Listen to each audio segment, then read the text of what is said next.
Justement, avant de vous présenter d'autres reportages concernant toujours cette activité là-bas à New York, je dois vous rappeler que Madame Rania Al-Mashat, c'est notre ministre de la coopération internationale, a fait une déclaration très, très cruciale.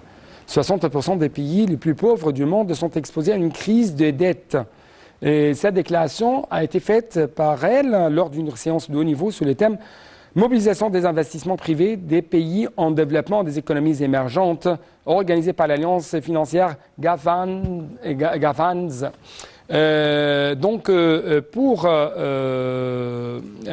avoir plus d'analyse, on va bien sûr contacter économique cette fois-ci. On va contacter l'un de nos experts dans ce domaine. Mais justement, je dois vous rappeler que M. Samar Choukri a souhaité la hausse des investissements de la Nouvelle-Zélande, notamment dans la zone économique du canal de Suez, à la lumière des développements positifs et des incentives législatifs dans le pays. Choukri s'est exprimé mercredi lors de sa réunion avec son homologue de la Nouvelle-Zélande, Nania Mohuta, en marge de cette session de l'Assemblée générale de l'ONU numéro 78.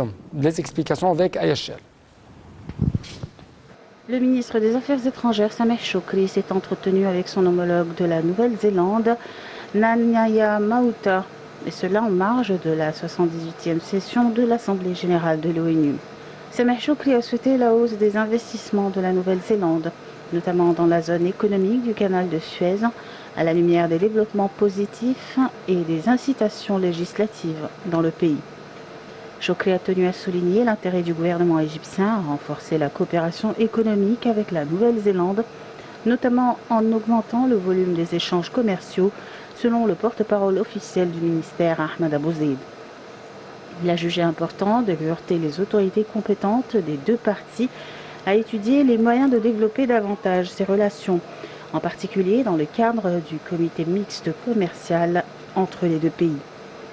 Pour sa part, la ministre néo-zélandaise des Affaires étrangères a fait l'éloge des relations entre les deux pays, exprimant le désir de son pays de renforcer ses relations vers des horizons plus larges et son aspiration à visiter prochainement l'Égypte.